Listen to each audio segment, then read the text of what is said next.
സാറേ, ഈ പരീക്ഷയുടെ ഏറ്റവും അടുത്ത ദിവസങ്ങളിൽ, പ്രത്യേകിച്ച് തലേ ദിവസം, പ്രത്യേകിച്ച് ആദ്യത്തെ പരീക്ഷയുടെ തലേ ദിവസങ്ങളിൽ കുട്ടികളെ സംബന്ധിച്ചൊരല്പം ഭയവും അല്ലെങ്കിൽ പരീക്ഷയെ ഫേസ് ചെയ്യുന്നതിൻ്റെ ഒരു ബുദ്ധിമുട്ടുമൊക്കെ കാണും. കാരണം അവർ പഠിച്ച സ്കൂളിൽ തന്നെയാണ് പരീക്ഷ എഴുതുന്നെങ്കിൽ പോലും പരീക്ഷാ കേന്ദ്രത്തിലേക്ക് പോകുമ്പോഴുള്ള ചില കാര്യങ്ങൾ മറന്നു പോവാം. അപ്പോൾ എന്തൊക്കെ മുൻകരുതലുകൾ തലേ ദിവസം എടുക്കേണ്ടതുണ്ട്, എന്തൊക്കെ തയ്യാറെടുപ്പുകൾ നമ്മുടെ വീട്ടിൽ നിന്ന് ചെയ്യേണ്ടതെന്നൊന്ന് പറയാമോ? സാറേ, എൻ്റെ ഒരു അഭിപ്രായത്തിൽ വലിയ ഉത്തരങ്ങളുണ്ട്, നമുക്ക് ഡിസ്ക്രിപ്റ്റീവായിട്ട് വരുന്ന ഉത്തരങ്ങൾ. ഇതെല്ലാം തന്നെ പൂർണ്ണമായി പഠിക്കാനുള്ള സമയം പരീക്ഷയുടെ തലേദിവസം ഇല്ല. മൾട്ടിപ്പിൾ ചോയ്സിൻ്റെ ക്വസ്റ്റ്യൻസും ഒരു പാരഗ്രാഫിൽ വരുന്ന ക്വസ്റ്റ്യൻ, ഇതൊക്കെ മാത്രം ഒന്ന് ഓടിച്ച് നോക്കാനുള്ള സമയം മാത്രമേ നമുക്ക് കിട്ടുകയുള്ളൂ.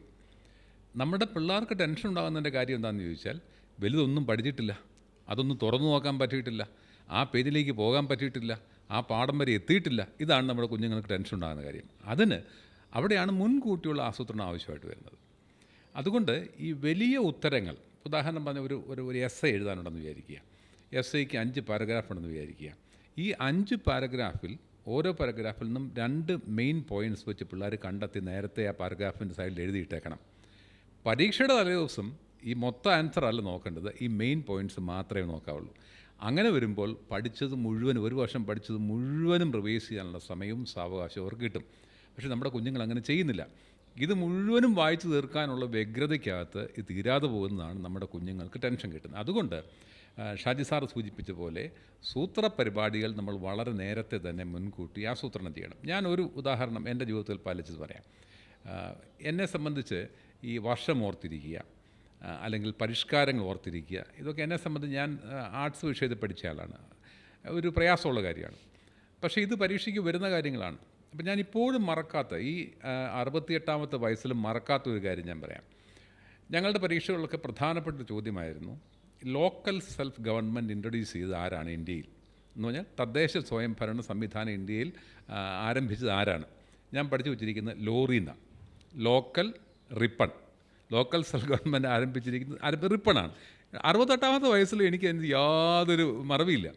അതുപോലെ സിവിൽ സർവീസ് ആരാണ് ഇന്ത്യയിൽ ഇൻട്രൊഡ്യൂസ് ചെയ്തത്? ഞാൻ അതിന് പഠിച്ചു വച്ചിരിക്കുന്നത് സിവിൽ കോൺ എന്നാണ്, സിവിൽ സർവീസ് കോൺവാലിസ്.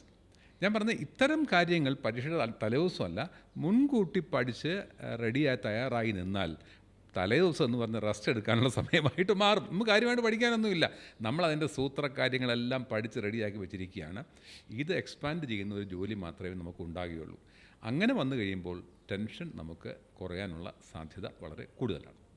ഇപ്പോൾ സാറ് പറഞ്ഞത് വളരെ പ്രധാനപ്പെട്ടൊരു കാര്യമാണ്. നമ്മൾ വളരെ കൂളായിട്ടിരിക്കുക എന്നുള്ളൊരു കാര്യം, തയ്യാറെടുപ്പുകൾ നടത്തുക.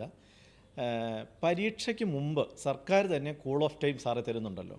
പക്ഷേ പലപ്പോഴും കുട്ടികൾ ആ സമയത്ത് അല്പം പരിഭ്രമിച്ച് നിൽക്കുന്നതായിട്ടാണ് ഇൻവിജിലേറ്റർമാർക്ക് കാണാൻ സാധിക്കുന്നത്. യഥാർത്ഥത്തിൽ ആ കൂൾ ഓഫ് ടൈം എങ്ങനെയാണ് ഫലപ്രദമായി ഉപയോഗിക്കേണ്ടത്? ആ സമയത്ത് എന്തൊക്കെ കാര്യങ്ങൾ കുട്ടികൾക്ക് ചെയ്യാൻ സാധിക്കും? കൂൾ ഓഫ് ടൈം എന്ന് പറഞ്ഞാൽ ശരിക്കും കൂൾ ഓഫ് ആവാനുള്ള ഒരു സമയമാണ്. ഒരു പ്രാവശ്യം ഒന്ന് ക്വസ്റ്റ്യൻ പേപ്പർ മുഴുവനായിട്ടും ഒന്ന് വായിക്കണം പ്രധാനമായിട്ടും. കാരണം പലപ്പോഴും ഞാൻ കേട്ടിട്ടുണ്ട്, കുട്ടികൾ പരീക്ഷാ ഹാളിൽ നിന്നും പുറത്തിറങ്ങിയിട്ട് പറയുന്നത് കേട്ടിട്ടുണ്ട്, അയ്യോ ആ ലാസ്റ്റ് പേജ് ആ ചോദ്യം അവിടെ ഉണ്ടായിരുന്നു, കാരണം ആ ചോദ്യത്തിന് അവിടേക്ക് പോയിട്ടില്ല.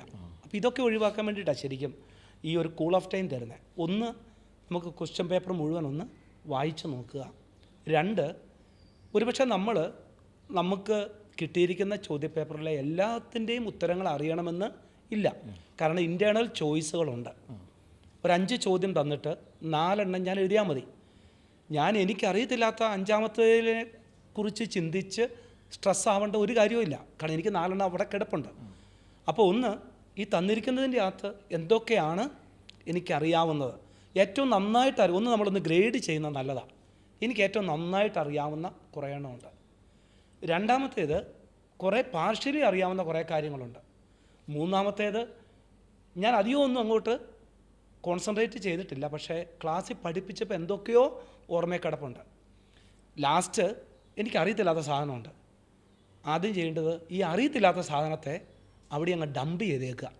ഞാൻ പിന്നെ അതിനെക്കുറിച്ച് ഓർത്ത് വിലപിച്ചിട്ടോ ചിന്തിച്ചിട്ടോ ഒരു കാര്യവുമില്ല. അപ്പം അത് വെട്ടിക്കളയുക. 2, എനിക്ക് ഏറ്റവും നന്നായിട്ട് അറിയാവുന്ന കാര്യങ്ങളുണ്ട്, അത് ഞാൻ കൃത്യമായിട്ട് അതിനെ ഒന്ന് ഗ്രേഡ് ചെയ്യുക, ഏതിലേക്കാണ് ഞാൻ പോകേണ്ടത്. 2, ഞാൻ അറ്റംപ്റ്റ് ചെയ്യേണ്ട പിന്നെ എനിക്ക് പാർഷ്യലി അറിയാവുന്ന കുറേ കാര്യങ്ങളുണ്ട്. അപ്പം ഇങ്ങനെ ഒന്ന് ഗ്രേഡ് ചെയ്യാനുള്ള ഒരു സമയം കൂടിയാണ്. മൂന്നാമത്തെ കാര്യം, സമയം എനിക്കൊന്ന് മാനേജ് ചെയ്യാൻ ഞാൻ എൻ്റെ മനസ്സിൽ പ്ലാൻ ചെയ്യേണ്ട സമയമാണ്. ഉദാഹരണത്തിന് ഒബ്ജക്റ്റീവ് ടൈപ്പായിട്ടുള്ളത് ഒരു വാക്കിലൊക്കെ കൊടുക്കേണ്ടതാണ്, അതിനധികം സമയം വേണ്ട. പിന്നെ നോർമലി വരുന്നത് 2 മാർക്കിൻ്റെ ഒക്കെ ചോദ്യങ്ങൾ. ഇപ്പം ഹയർ സെക്കൻഡറിയുടെ ഒക്കെ കാര്യം വന്നാൽ ഈ ഒരു പാറ്റേണാണ് വരിക. 1 മാർക്കിൻ്റെ വരുന്നുണ്ട്, 2 മാർക്കിൻ്റെ വരുന്നുണ്ട്, പിന്നെ വരുന്ന 3 മാർക്കിൻ്റെ, 4 സ്കോറിൻ്റെ, പിന്നെ 5-ൻ്റെ, പിന്നെ 8-ൻ്റെ. അപ്പോൾ സ്വാഭാവികമായിട്ടും ഞാൻ പിന്നെ ഇത് പ്ലാൻ ചെയ്യേണ്ടത്, ഞാൻ ഈ ഓരോന്നിനും ഞാൻ എന്തേരം സമയമെടുത്താണ്. കാരണം അപ്പം എനിക്കറിയാവുന്ന കാര്യങ്ങൾ എനിക്ക് എഴുതാൻ എനിക്ക് കിട്ടിയിരിക്കുന്ന 2 മണിക്കൂറോ അല്ലെങ്കിൽ 2.5 മണിക്കൂറോ ഒക്കെ എനിക്ക് അതിനെ ഒന്ന് പോർഷൻ ചെയ്യാനായിട്ടുള്ള ഒരു സമയം കൂടിയാണ് കൂൾ ഓഫ് ടൈം എന്ന് പറയുന്നത്. അപ്പോൾ ഈ രീതിയിൽ എനിക്ക് പ്ലാൻ ചെയ്യാനുള്ള സമയം കൂടിയാണ് ഈ കൂൾ ഓഫ് ടൈം എന്ന് പറയുന്നത്. അത് സ്ട്രെസ് അടിക്കാനുള്ള. അപ്പം ആദ്യമായിട്ട് ഞാൻ പറയുന്നതാണ്, നമുക്കറിയത്തില്ലാത്ത കാര്യങ്ങളുണ്ടെങ്കിൽ അതിനെ അങ്ങ് ഏതോ ഒരു അഡ്വർടൈസ്മെൻറ്റ് പറയുമല്ലോ, അതെല്ലാം മറന്നേക്കും എന്ന് പറഞ്ഞത് അതിനങ്ങ് മറന്നേക്കും. കാരണം ഞാൻ അവിടെ കിടന്ന് അതിനെ സ്ട്രെസ് ചെയ്തിട്ടോ അല്ലെങ്കിൽ സ്ട്രെസ് അടിച്ചിട്ട് കാര്യമൊന്നും ഇല്ല. അപ്പോൾ ഈ കൂൾ ഓഫ് ടൈം നമുക്ക് ശരിക്കും ഇങ്ങനെ ഒന്ന് കൂളാവേണ്ട സമയമാണ്. അതിൻ്റെ കൂടെ തുടക്കത്തിൽ ജസ്റ്റ് ഒന്ന് റിലാക്സ് ചെയ്യുന്നത് നല്ലതാണ്. ഒന്ന് ശ്വാസം വിടുക. ഈ ശ്വാസം അടക്കി പിടിക്കേണ്ട കാര്യമൊന്നുമില്ല. ഒന്ന് ശ്വാസം വിടുക, 1-2 പ്രാവശ്യം സ്വസ്ഥമായിട്ട്. ഇനി പ്രാർത്ഥിക്കുന്ന ശീലമുള്ളവരൊക്കെ ഉണ്ടെങ്കിൽ ഒന്ന് സ്വസ്ഥമായിട്ട് എന്നാ പറയുന്നത്, റിലാക്സ് ചെയ്യുന്ന സമയത്ത് തന്നെ ഒന്ന് പ്രാർത്ഥിക്കുന്നതും 1 സെക്കൻഡ് ഒന്ന് പ്രാർത്ഥിക്കുന്നതും നല്ലതാണ്. ഇതിനൊക്കെയുള്ളൊരു സമയമാണ് നമ്മുടെ ഈ കൂൾ ഓഫ് ടൈം എന്ന് പറയുന്നത്. ഇപ്പോൾ കൂൾ ഓഫ് ടൈമിനെ കുറിച്ച് വളരെ കൃത്യമായ ഒരു സ്ട്രക്ചറൽ പ്ലാൻ ഷൈ സാർ പറഞ്ഞു. സാർ തീർച്ചയായിട്ടും സാറ് വളരെ ശാസ്ത്രീയമായി പറഞ്ഞു. ഞാനതിൻ്റെ പ്രായോഗികമായ ഒരു കാര്യം പറയാം. ഒരു കാലത്ത് കേരളം മുഴുവനും നടന്ന് ഈ പരീക്ഷയെപ്പറ്റി പഠിക്കുന്നതിനെപ്പറ്റി ക്ലാസ് എടുത്ത് നടന്ന ഒരാളാണ് ഞാൻ. അപ്പം അന്ന് ഞാൻ പറയായിരുന്നു, പരീക്ഷയ്ക്ക് പോകുമ്പോൾ ഒരിക്കലും ഒറ്റയ്ക്ക് പോകരുത്. ഒറ്റയ്ക്ക് പോകരുത്. ഒരു വണ്ടി ആൾക്കാരുമായിട്ട് വേണം. പിള്ളേരെല്ലാം ഇങ്ങനെ സ്റ്റണ്ടായിട്ട് പരീക്ഷയ്ക്ക് ഒരു വണ്ടി ആൾക്കാരുമായിട്ട് പോകാൻ പറ്റുമോ? ഒരു വണ്ടി ആൾക്കാരുമായിട്ട് പോകുക എന്ന് പറഞ്ഞാൽ അവരെല്ലാം വണ്ടി കയറ്റിക്കൊണ്ട് പോകുക എന്നുള്ളതല്ല.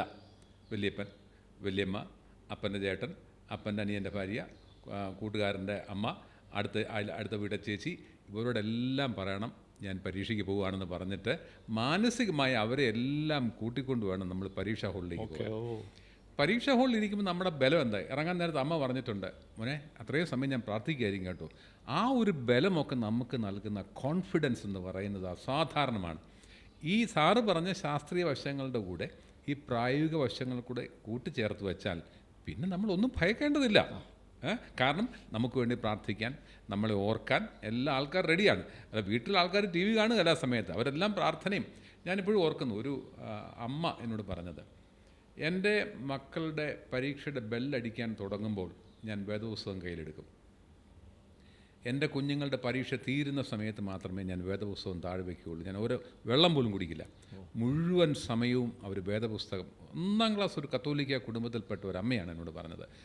അപ്പോൾ ഞാൻ ഓർത്ത്, ദൈവമേ എൻ്റെ അമ്മയ്ക്കും അത് ചെയ്യാമായിരുന്നല്ലോ. പക്ഷേ എൻ്റെ അമ്മയ്ക്ക് അറിയത്തില്ലായിരുന്നു, ആരും അതിന് പറഞ്ഞു കൊടുത്തിട്ടില്ല.